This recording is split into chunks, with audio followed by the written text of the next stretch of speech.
हर Deadpool movie की तरह ये मूवी भी शुरू से नहीं बल्कि बीच से शुरू हुई, जहां हमें डेडपुल दिखता है लोगन की बॉडी को जमीन से निकालते हुए। अब डेडपुल को अपने म्यूटेंट हीलिंग फैक्टर पर इतना भरोसा है कि उसे यकीन ही नहीं हो रहा था कि लोगन मर सकता है, पर उसके एडमेंटियम स्केलेटन से उसे कंफर्म हो ही गया। जो लोग नहीं जानते उन्हें मैं बता दूं कि लोगन की डेथ के लिए एडमेंटियम पॉइजनिंग ही जिम्मेदार थी, जिसकी वजह से उसका हीलिंग फैक्टर वीक होता चला गया और वो अपनी चोट से फिर वापस हील नहीं हो रहा था और वो बूढ़ा होना भी शुरू हो गया और एक बड़े फेटल अटैक में वो मारा गया। पर डेडपुल इसके लिए रेडी नहीं है, जिसके बाद हमें डेडपुल दिखा टीवीए एजेंट से लड़ते हुए और इंट्रो में गाना बज रहा है एनसिंक का बाय बाय बाय। ये इंट्रो डेडपुल के डांस के साथ ऑसम था। इसके बाद कहानी शुरू से शुरू होती है और हमें पता चलता है कि क्यों डेडपुल वुल्वरीन को खोद कर निकाल रहा था। तो डेडपुल 2 के एंड में केबल के टाइम ट्रैवलिंग डिवाइस से वेनेसा, एक्स फोर्स और अपने आप को ग्रीन लैंटर्न और एक्समैन ओरिजिन्स वुल्वरीन से बचाने के बाद डेडपुल इस टाइम ट्रैवलिंग डिवाइस को यूज करके 14 मार्च 2018 में जाता है अर्थ 616 यानी मार्वल सिनेमैटिक यूनिवर्स में, जहां वो हैप्पी से कहता है कि उसे एवेंजर्स का हिस्सा बना ले। अब ये पीक एवेंजर्स टाइम था, जहां जितने एवेंजर्स चाहिए अर्थ को बचाने के लिए उतने थे।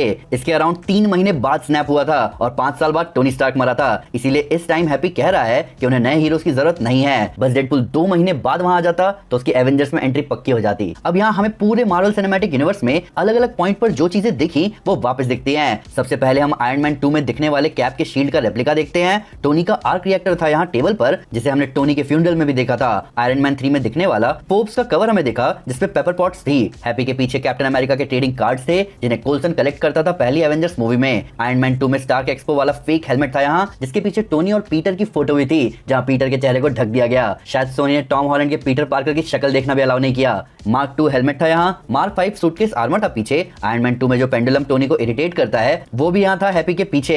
एज ऑफ अल्ट्रॉन का पिघला हुआ मास्क था यहाँ। पुराने स्टार्क एक्सपो का पोस्टर भी था यहाँ। तो हैप्पी से रिजेक्ट होने के बाद वेड वापस आता है अपनी टाइमलाइन में, यानी अर्थ 1005। उसने अपना डेडपुल यानी मर्सिनरी वाला काम छोड़ दिया है और उसका वेनेसा से ब्रेकअप हो गया है और उसने केबल का टाइम ट्रैवलिंग डिवाइस भी तोड़ दिया और 6 साल से वो एक कार सेल्समैन की तरह काम कर रहा है। तभी उसके बर्थडे पर टीवीए हंटर्स उसे लेकर चले जाते हैं अपने साथ, जहां टीवीए में पैराडॉक्स वेड को मौका देता है जो वो पहले नहीं कर पाया वो अब कर सकता है। अपनी टाइमलाइन छोड़ के सबसे बढ़िया टाइमलाइन में जाने का मौका मार्वल सिनेमैटिक यूनिवर्स में। डेडपुल सूट अप करता है और तब पैराडॉक्स उसे बताता है कि उसके दोस्त नहीं आ रहे और तब सामने आता है एंकर बीइंग का कांसेप्ट, जहां हर यूनिवर्स में एक ऐसा बीइंग होता है जो कि जरूरी है रियलिटी को पकड़ के रखने के लिए, और जैसे ही ये बीइंग मर जाता है वो रियलिटी धीरे धीरे बर्बाद होना शुरू हो जाती है। फॉक्स के यूनिवर्स में वुल्वरीन था एंकर बीइंग और डेडपुल की टाइमलाइन के फ्यूचर में वो मर जाता है लोगन मूवी के इवेंट के दौरान। इसीलिए डेडपुल लोगन की बॉडी खोद कर निकाल रहा था। अब कई फैंस का भी मानना है कि ये एंकर बीइंग का कांसेप्ट बहुत बड़ा रोल प्ले कर सकता है एमसीयू में आगे, पर यह भी कहा गया है कि एंकर बीइंग्स के मरने के बाद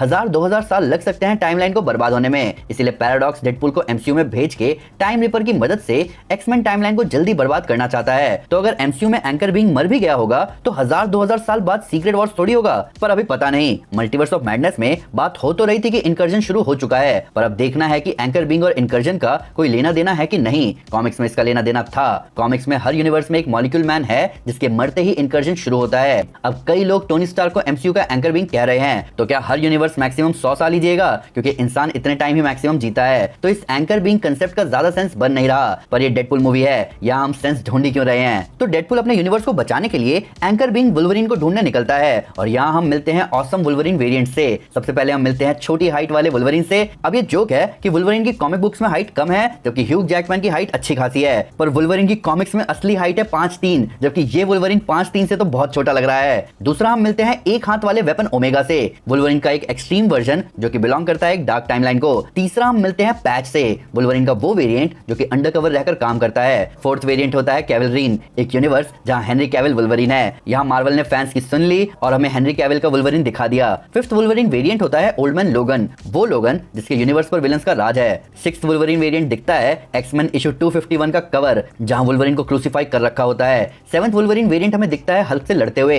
द इनक्रेडिबल हल्क इशू 340 के कवर वाला मोमेंट यहाँ बनता है। टोटल 7 वुल्वरीन वेरिएंट से मार खाके डेडपुल आता है 8वें वेरिएंट के पास, एक वुल्वरीन जिसके साथी म्यूटेंट्स को ह्यूमंस ने मार दिया और अब वो रिग्रेट में जी रहा है। अब पैराडॉक्स एंकर बीइंग के रिप्लेसमेंट को एक्सेप्ट नहीं करता और वो डेडपुल और वुल्वरीन को भेज देता है वॉइड में। अब यहाँ पैराडॉक्स के बारे में कहा जाता है कि वो अपने मन की कर रहा है। इसका ज्यादा सेंस बन नहीं रहा मेरे लिए, क्योंकि टीवीए के काम करने का तरीका बदल चुका है। प्लस लोकी लिटरली टाइमलाइंस को पकड़े हुए है ताकि लोग अपनी मर्जी से जी सके बिना प्रून होने की टेंशन में। और यहाँ लिटरली वही प्रॉब्लम आ रही है कि कोई आराम से अपने यूनिवर्स में है और उसे बोला जा रहा है कि तुम्हारा यूनिवर्स खत्म होने वाला है, एमसीयू में चले जाओ। तो वॉइड में डेडपुल और वुल्वरीन सबसे पहले मिलते हैं क्रिस एवंस के जॉनी स्टॉर्म से, जिन्हें हम जानते हैं उनकी फैंटास्टिक फोर मूवीज से। हम हम एक्समैन 1 और 2 में दिखने वाले सेबर टूथ से मिलते हैं। यहाँ एक्समैन 2 और द लास्ट स्टैंड वाला पायरो है। एक्समैन 1 और 2 वाला टोड भी है यहाँ। और थोड़ी सी लड़ाई के बाद डेडपूल, वुल्वरीन और जॉनी पकड़े जाते हैं और आते हैं कैसेंड्रा नोवा के सामने। अब रास्ते में हम नोटिस करते हैं कि वॉइड में चीजें प्रून होकर आती जा रही हैं, पर अब प्रून हो ही क्या रहा है? टीवीए किन चीजों को प्रून करेगा? टीवीए का काम अब है ही नहीं प्रून करना। यहाँ हमें फैंटास्टिक फोर की फैंटास्टिक कार भी दिखती है, जिसे हमने देखा है कॉमिक्स में। अब यहाँ और भी म्यूटेंट्स थे। हमें अजेजल, कैलिस्टो और एक दो और म्यूटेंट्स दिखते हैं एक्समैन यूनिवर्स से, पर हमारा ध्यान यहाँ खींचा जगरनॉट ने। ये जगरनॉट दिख रहा है एक्समैन द लास्ट स्टैंड वाले जगरनॉट जैसा, पर ये विनी जोन्स नहीं है। हालांकि विनी जोन्स को मूवी की कास्टिंग के दौरान अप्रोच किया गया था, पर उन्होंने मना कर दिया था आने से, इसीलिए यहाँ रीकास्टिंग हुई है। पर यहाँ मेन अट्रैक्शन है कैसेंड्रा नोवा, जिसे टीवीए ने छोटी उम्र में ही वॉइड में भेज दिया था, पर उसे वॉइड में रहना पसंद है। प्लस यहाँ म्यूटेंट्स को लेकर हेट की भी बात होती है, जो कि सेंट्रल थीम है ऑलमोस्ट सारी एक्समैन स्टोरीज का। यहाँ कैसेंड्रा रहती है जायंट मैन के स्कल में। ये रेफरेंस है ओल्ड मैन लोगन स्टोरी लाइन का, जहाँ जायंट मैन की बॉडी भी ऐसी दिखती है। कैसेंड्रा डेडपूल और वेनेसा के ब्रेकअप को देखती है और उसे फील करवाती है कि वो मैटर नहीं करता। यही मूवी का थीम है। डेडपूल अपनी इंपॉर्टेंस ढूंढने निकला है, वो मैटर करता है कि नहीं। तभी वहाँ एलायत आता है, जो कि लोगों को खाना शुरू करता है कैसेंड्रा के वॉइड के रेंट के तौर पर। अब यहाँ वुल्वरीन और डेडपूल एक आयरन मैन पैर पकड़कर निकलते हैं। ये पैर था आयरन मैन मार्क 1 का, जो कि वैसे ही उन्हें वहां से निकालता है जैसे टोनी स्टार्क निकला था टेररिस्ट से बच के। आगे डेडपूल को डॉगपूल मिलता है, जिसमें जरूरत से ज्यादा स्क्रीन टाइम वेस्ट करने के बाद उसके सामने आता है नाइसपूल। इस डेडपूल वेरिएंट का चेहरा खराब नहीं होता, जो कि क्लियरली बता रहा है कि इसे रीजनरेटिव हीलिंग नहीं मिली है। ये नाइसपूल बहुत हेल्पफुल है, जो कि अपने गोल्ड प्लेटेड डेजर्ट ईगल देने से मना कर देता है, ये बोलते हुए कि ये उसकी डेड बॉडी पर से ही मिलेंगे। और आगे यही होता है, डेडपूल उसकी डेड बॉडी से ही डेजर्ट ईगल उठाता है। नाइसपूल की गाड़ी में डेडपूल वुल्वरीन वहां से निकलते हैं, जहां वुल्वरीन को समझ आता है कि डेडपूल के पास कोई सॉलिड प्रूफ नहीं है कि वुल्वरीन का यूनिवर्स ठीक हो सकता है, जिसके बाद होती है लड़ाई। पर तब डेडपूल और वुल्वरीन आते हैं अदर्स के पास। अदर्स की बात करने से पहले हमें अदर्स के बेस में दिखती है वांडा की वॉल म्यूरल। ये सेम म्यूरल हमें दिखा था मल्टीवर्स ऑफ मैडनेस में, जब वांडा और वोंग गए थे माउंट वंडागोर। यहाँ हल्क का बेड भी था थॉर रैग्नारॉक वाला। यहाँ अदर्स हैं, जिनमें है जेनिफर गार्नर की इलेक्ट्रा, वेस्ली स्नाइप्स की ब्लेड, चैनिंग टैटम के गैम्बिट और लोगन मूवी में दिखने वाली X-23। अब यहाँ डेडपूल कहता है कि यहाँ मैग्नीटो होना चाहिए था, क्योंकि मैग्नीटो का हेलमेट उन चीजों में से एक है जिससे कैसेंड्रा उसके दिमाग में नहीं घुस सकती, और अगर उसे हेलमेट पहना दिया गया तो वो किसी के दिमाग में नहीं घुस सकती। यहाँ गैम्बिट ये भी बताता है कि उनके साथ पनिशर, डेयरडेविल और क्विकसिल्वर भी थे, पर वो सब कैसेंड्रा के हाथों मारे गए और जॉनी भी मिसिंग है। डेडपूल इलेक्ट्रा को डेयरडेविल के लिए कंसोल करने की कोशिश करता है, पर इलेक्ट्रा कहती है कि उसे फर्क नहीं पड़ता। यहाँ बेन एफ्लेक के डेयरडेविल की बात हो रही है। बेन एफ्लेक ने असली में इलेक्ट्रा का रोल प्ले करने वाली जेनिफर गार्नर को छोड़ दिया था, इसीलिए यहाँ इलेक्ट्रा को फर्क नहीं पड़ रहा। अब यहाँ मार्वल ने वही किया जो स्पाइडरमैन नो वे होम में हुआ था, सुपर हीरोज को उनकी एंडिंग देना। कई बार फिल्म की खराब बॉक्स ऑफिस परफॉर्मेंस या क्रिटिक्स के खराब रिव्यू के बाद फिल्म के सीक्वल कैंसिल हो जाते हैं और हीरोज की स्टोरी को क्लोजर नहीं मिलता, पर यही ये मल्टीवर्स मूवीज इन सुपर हीरोज की स्टोरीज को क्लोजर देते हैं। यहाँ जब अदर्स कैसेंड्रा के पास जा रहे होते हैं तो रास्ते में हमें लिटरली पूरा एसगार्ड और स्टार लॉर्ड की शिप मिलानो दिखती है। मुझे हैरानी है कि जब यहाँ एसगार्ड है तो लोग जायंट मैन की बॉडी में क्यों रह रहे हैं। ब्लेड जो रॉकेट लॉन्चर चलाता है उसे इलेक्ट्रा बताती है कि ये पनिशर का 84 है, जिस पे डेडपूल पूछता है कि कौन से पनिशर का। ये सीरियस क्वेश्चन है। मैं खुद टोटल 4 पनिशर को जानता हूँ, एक 1989 से, एक 2004 का पनिशर, एक पनिशर वॉरजोन वाला और एक अभी करंट पनिशर है जॉन बर्नाथेल का। प्लस इस पे ब्लेड का डायलॉग होता है कि यहाँ बस एक ही ब्लेड है। ये फनी है इस फैक्ट के साथ कि मार्वल स्टूडियोज माहिरशाला अली के साथ ब्लेड मूवी पर 2019 से काम कर रहा है और अभी भी उस पर काम खत्म नहीं हुआ। अदर्स और म्यूटेंट्स के बीच लड़ाई से पहले X-23 वही चश्मा पहनती है जो उसने लोगन मूवी में चुराया था।